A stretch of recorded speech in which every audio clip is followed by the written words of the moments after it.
Vamos falar sobre o 6º episódio da 2ª temporada de The Boys, Arrombando Portas.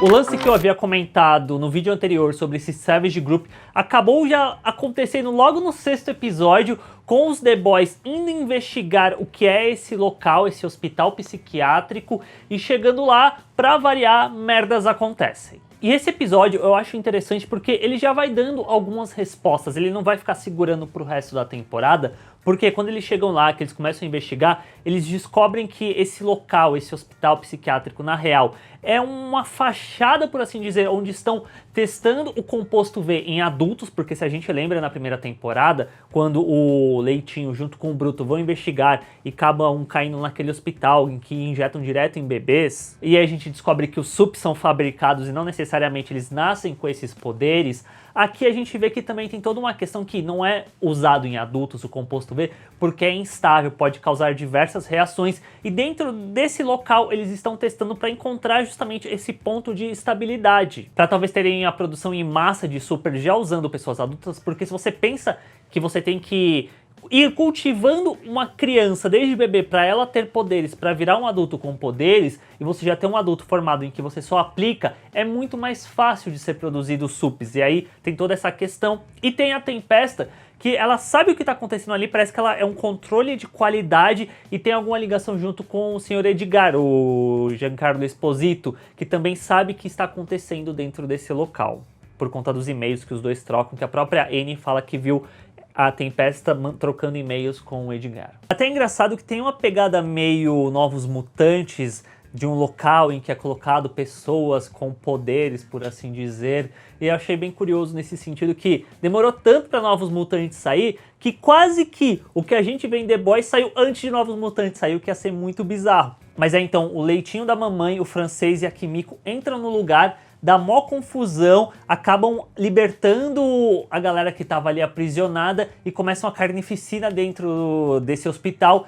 e aí os três se trancam junto com o facho de luz para tentar sobreviver. Algo que eu gostei muito nesse episódio é como eles constroem o conflito entre o facho de luz e o Francês, em que o facho de luz matou os netos da Mallory, e aí o Francês não estava lá para impedir disso acontecer, e a gente tem mais do passado do Francês, que eu acho muito legal, que a gente tem mais conhecimento de como eram os The Boys anteriormente, antes dessa nova versão, que eu acho muito bacana, porque você vê a Mallory recrutando o Francês, e ele meio que ia negar, mas aí tem toda a questão do Jay e da Cherie, que acabam sendo os pontos centrais desse passado do personagem, que tipo, ele aceita trabalhar com os The Boys pra proteger essas duas pessoas que ele gosta muito. E aí ele não estava presente quando o facho de luz matou os netos, porque ele voltou-se de novo pra Cherie e pro Jay pra ajudar o rapaz que estava tendo uma overdose. E como ele acaba carregando essa culpa, ele vai sendo remoído por conta disso,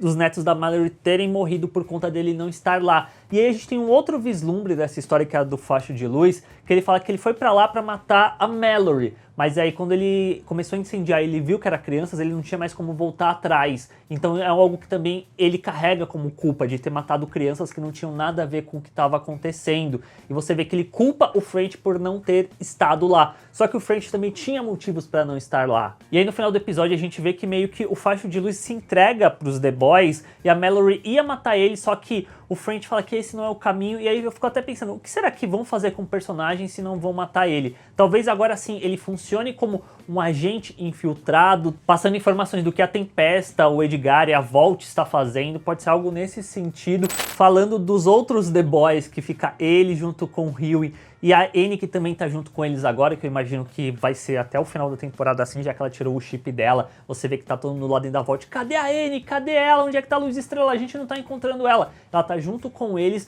E aí o Butcher tem a oportunidade de matar a Annie se ele quisesse, quando ele tá com ela na mira. Ele acaba não fazendo isso. E toda a merda que dá no hospital acaba respingando neles, quando uma das pessoas foge dali e acaba virando o carro, a caminhonete, a van, onde estava o Rio, e você vê que ele fica ferido, e aí é nesse ponto que tem todo um atrito entre ele e a Annie, entre o Bruto e a Annie, e os dois se juntam pra tentar salvar a vida do Hughie. E é meio que isso que acaba acontecendo com eles nesse episódio, mas eu acho muito legal que no final eles estão conversando, tipo, como se fossem pais. Tipo, o Rio, esse garoto aí, esse shampoo que ele usa, o desodorante, a pomada que ele passa na assadura. É muito engraçado, parece que é um ponto em que os dois acabam se conectando justamente na figura do Huey. Um outro núcleo que acontece bastante coisas que eu acho legal de comentar é o que envolve o Capitão Pátria junto com a Tempesta, que tem o começo do episódio, que os dois estão se pegando, que matam o bandido lá, que o Capitão Pátria tá começando a sentir um carinho, um afeto pela Tempesta, porque eles falam muito com o personagem,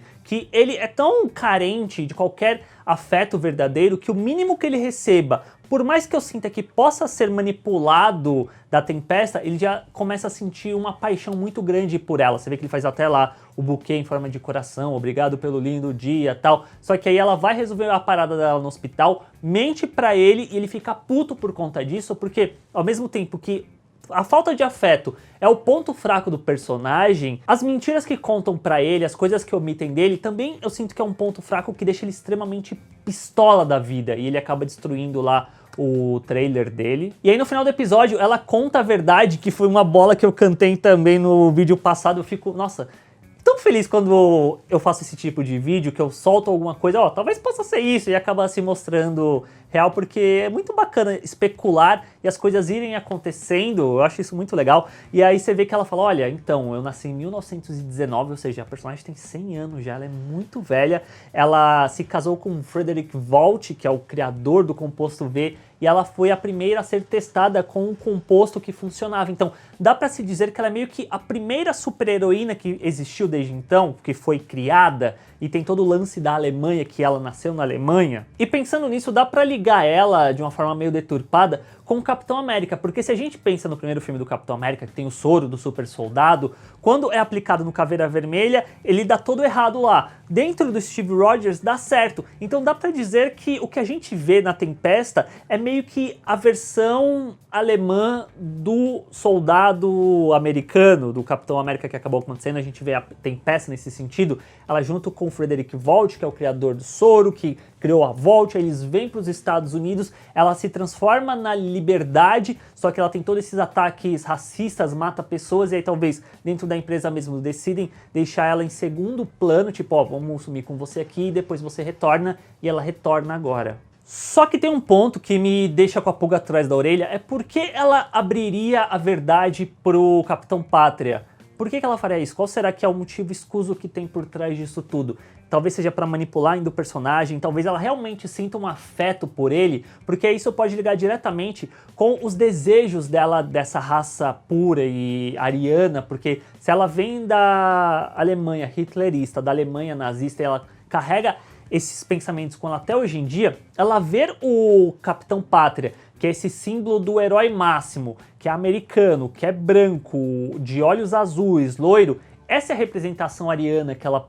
quer, que ela almeja que seja o foco da cultura. Tanto que tem uma fala dela que é muito forte nesse sentido, dela falar, estamos numa guerra pela cultura. As outras raças estão nos atrapalhando e tomando o que é nosso por direito. Que se o Capitão Pátria pega ela falando isso, talvez possa ser muito a questão que ele carrega dentro de si, de se achar superior por ser um super-herói aos humanos, que os humanos não são grande coisa. Mas vindo de onde a personagem vem e carregando todo esse racismo, preconceito, xenofobia que ela carrega dentro de si, tem uma interpretação muito mais forte dentro dessa fala dela, de que eles que são supers e brancos são superiores a todo o resto. Porque se a gente pega o mesmo fato de que ela dessas olhadinhas pro trem-bala meio que de nojo do personagem, isso mostra que ela carrega isso dentro dela. Então, nem que o personagem seja um super, mas se ele é negro, se ele é preto, pra ela não importa, tem que ser branco, o que é muito forte, que é algo que eu imagino que essa temporada ainda vai explorar. E já que eu falei do trem-bala, ele acaba trombando com o Profundo, aí o Profundo fala, tem o lance da igreja, você não quer ir lá visitar, tal. Ele oferece essa porra dessa bebida fresco, que, cara, eu imagino que isso tem alguma ligação com todo o lance da igreja da coletividade, porque ele vai lá comer com o Alastor, que parece que é um cara meio grande coisa dentro da igreja, aí rola toda a verdade que o Profundo joga na cara dele, e aí todas as coisas que o Alastor sabe sobre a vida do trem-bala, do que vai acontecer dentro da Vault, e tá porcaria da bebidinha lá junto com eles enquanto eles estão comendo, que eu imagino que isso vai ter alguma volta também nessa temporada, de que essa bebida pode ser tipo uma lavagem cerebral, uma bebida para manipular as pessoas, que pode ter alguma ligação com algum sup que tem poderes, que é o fundador dessa igreja da coletividade. Talvez isso tudo acabe se encaixando no final e o Trem-Bala acabe se juntando também à igreja da coletividade junto com o Profundo, para qualquer que sejam esses interesses escusos dessa igreja, que eu imagino que a gente não veja necessariamente nessa segunda temporada ainda, mas é um elemento que está sendo colocado bastante para quem sabe vir na terceira.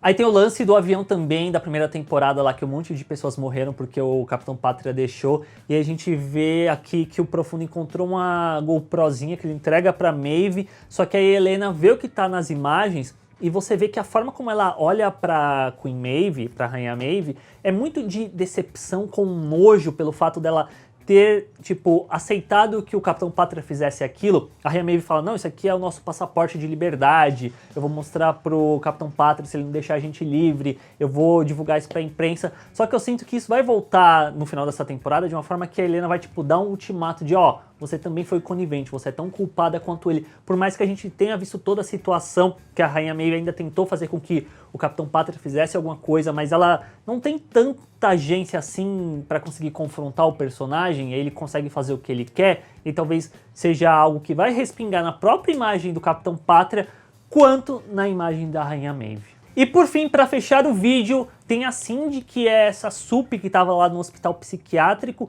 que ela é muito poderosa pelo jeito, porque ela tem telecinese, ela consegue sentir as coisas, porque quando a Kimiko tá olhando pela câmera lá de segurança, você vê que ela olha de volta, ela toma tiros, ela toma os raios da tempesta, não morre, e aí no final do episódio a gente vê ela entrando num carro, indo pra sabe-se lá onde. Ela é uma ponta solta que pode trazer problemas tanto pro Seven, pra Vault, pra esse grupo de super-heróis, quanto também para os The Boys, que talvez tenham que também ir atrás dela. Pode ser que o caminho dela acabe cruzando com os The Boys, e eu acho que ia ser muito bacana se ela não morresse, mas sei lá, tivesse que se juntar a eles em algum momento, porque ia ser muito bacana pensar que, tipo, a gente tem os The Boys, que são os garotos, que aí tem o leitinho da mamãe, tem o francês, tem o Bruto e tem o Huey, que nenhum deles tem poderes. Mas aí do outro lado a gente tem a Kimiko, tem a Luz Estrela e tem essa personagem, essa Cindy, que são 3 mulheres que têm poderes. E aí eles juntando-se